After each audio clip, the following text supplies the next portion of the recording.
05460119. Hai teman-teman, di sini kita akan membahas mengenai peran ontologi, epistemologi, dan aksiologi dalam membentuk dasar-dasar filsafat ilmu.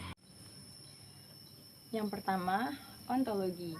Ontologi membahas mengenai hakikat dan objek yang dipelajari oleh suatu ilmu.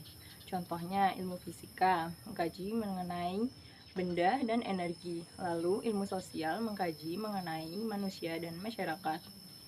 Ontologi membantu kita memahami apa yang nyata, apa yang bisa diteliti, dan batasan suatu ilmu. Intinya, ontologi menjawab apa yang dikaji oleh ilmu. Yang kedua, epistemologi. Epistemologi membahas tentang cara memperoleh pengetahuan dan bagaimana kebenaran tersebut diuji. Pertanyaannya, bagaimana kita tahu suatu ilmu itu benar? Lalu, metode apa yang digunakan dalam ilmu tersebut?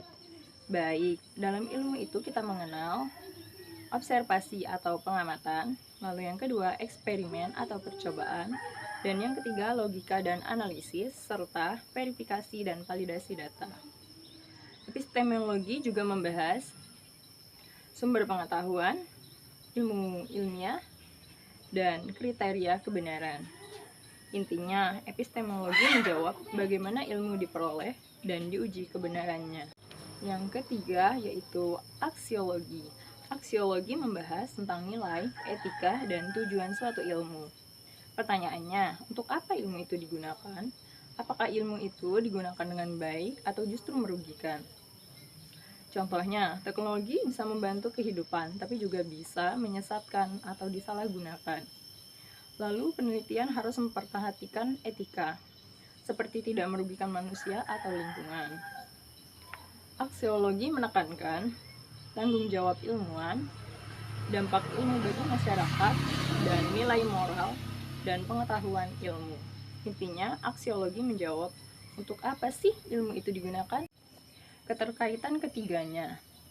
Ketiga konsep ini saling berkaitan dan tidak bisa dipisahkan. Ontologi menentukan apa yang dipelajari, epistemologi menentukan bagaimana cara mempelajarinya, dan aksiologi menentukan untuk apa ilmu itu digunakan. Tanpa ontologi, ilmu tidak punya objek yang jelas. Tanpa epistemologi, ilmu tidak punya metode yang benar, dan tanpa aksiologi, ilmu bisa kehilangan arah. Jadi, ontologi, epistemologi, dan aksiologi adalah fondasi utama dalam filsafat ilmu. Ketiganya memastikan bahwa ilmu tidak hanya benar secara logis, tetapi juga bermanfaat dan bertanggung jawab. Terima kasih. I just had to let you know you're